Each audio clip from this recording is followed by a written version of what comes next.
name's Thorne Harkin, and you're at the Mid-Atlantic Air Museum. I'm kneeling in the Bombay of the museum's TBM Avenger. If you haven't seen it already, I suggest you go ahead and watch the cockpit tour of this aircraft.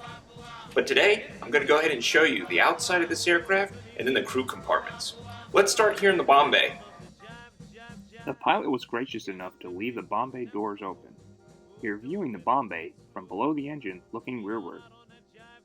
The aircraft is currently configured with 4 500-pound high-explosive bombs. Using these bomb shackles located on the sides of the Bombay, we could configure this aircraft to drop a multitude of bombs consisting of 12 100-pound bombs, 4 500-pound bombs like you see configured, 2 1,000-pound bombs, and even one 1,600 or 2,000-pound bomb. By reconfiguring with a couple slings and sway braces, we could install a torpedo much like this example. Using a bomb dolly like this, and winches located above the shackles, we could pick up the bombs or torpedo to load them into place. The bombs or torpedo were electrically or mechanically dropped by the pilot. If configured with a bombardier, which I'll discuss later, electrically was the only release method. The Avenger could even be configured to lay a smokescreen. Continuing with armament and ordnance, located on the wing racks are these 5-inch rockets. These unguided air-to-surface rockets were effective against shipping and also used for close air support. Located in each wing were these 50 caliber M2 forward-firing machine guns.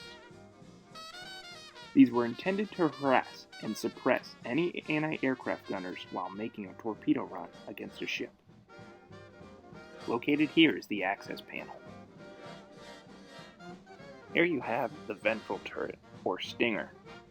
It was equipped with a 30 caliber 1919 machine gun, used by the radio operator to protect the aircraft's lower rear, shown here.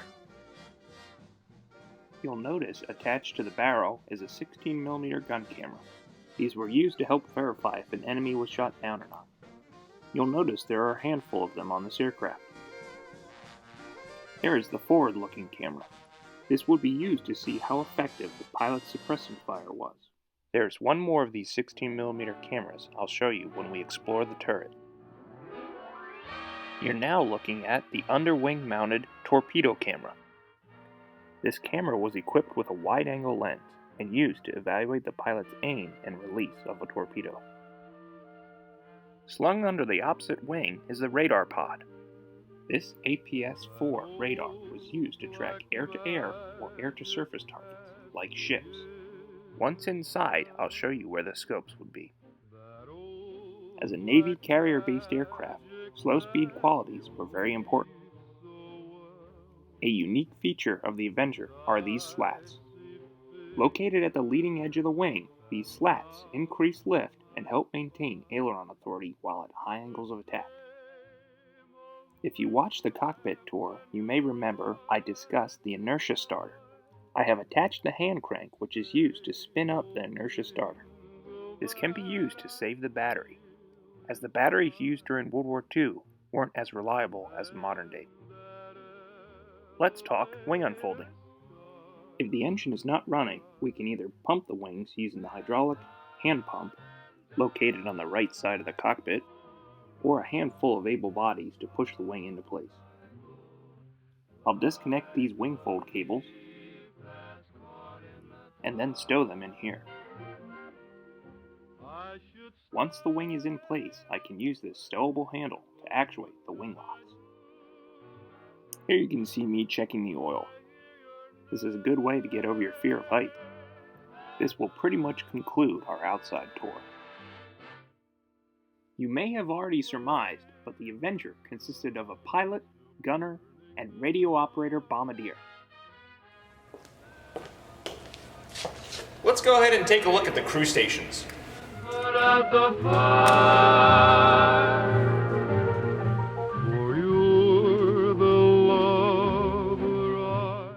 With the crew entrance door closed, you can see a fresh air vent at the top. In the event of having to bail out or ditch at sea, I can lift this lever to jettison the door. You are now viewing the inside crew compartment, specifically the radio operator station. I'll go ahead and put down the radio operator's seat. This can be easily folded and stowed for more room. As mentioned before, this aircraft could have had a radio operator that also acted as a bombardier.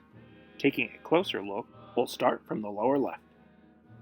This box is an intervalometer, used to specify the intervals the bombs would be dropped. To the right of that box is the sending key, used by the radio man to send Morse code over the radio. Below that is a fire control panel that could be used to arm the bombs. Wired to the fire control box is a pistol grip looking bomb release. Continuing right, a few instruments used by the bombardier. Above that, a radio transmitter. Recessed and to the right of the transmitter is the ARB unit. You may remember the coffee grinder discussed in the cockpit tour. Finally, below that is a small inspection window to view the Bombay. Here you can have a closer look at the transmitter. While being uncommon, a window and Norden bomb sight could be placed in this location.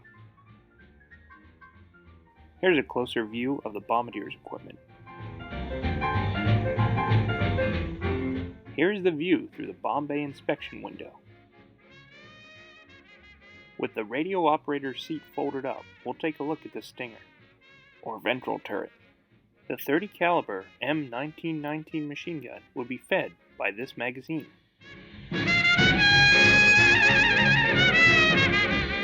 Here you can see I'm lying down in position. Even with the tail wheel up and locked out of the way, the visibility is still very limited. It was later deemed unnecessary and removed from subsequent models. With me lying down at the Stinger position, you can see the stowed radio operator seat. This also gives you a reference at how much room there is back here. Just a note, if the radar scope was installed, it would be at that empty space to the right of the bulkhead, shown here in the flight manual. Let's head upwards and check out the top turret. I'll release this armor plate so we can take a look. Here is the top turret seat. In the right of this photo, you can see one of the manual hand cranks used to move the turret without electric power. Housed in the turret is one 50 caliber M2 machine gun. I'll go ahead and climb up in here. Well, here I am. It's definitely a tight fit, and definitely designed for a small person. Once I lift my legs up, I can latch the armor plating below me, allowing me to train the turret wherever I want. I do that by using this hand controller. I put power to the turret by flipping this switch into the on position. I'm then free to move the gun up and down, or the turret left and right. The pistol grip contains 3 switches. The first is the action switch, number 6 in the figure. By depressing with my middle, ring, and pinky fingers, I'm allowed to move the turret. If released, the turret will return to its current stowed position. The second is the high-speed switch, number 3 in the figure, actuated by my thumb, which would allow me to change the rate at which the turret moves. Finally, the trigger switch, number 5 in the figure. Not installed but shown on the diagram is the manual trigger control to the left.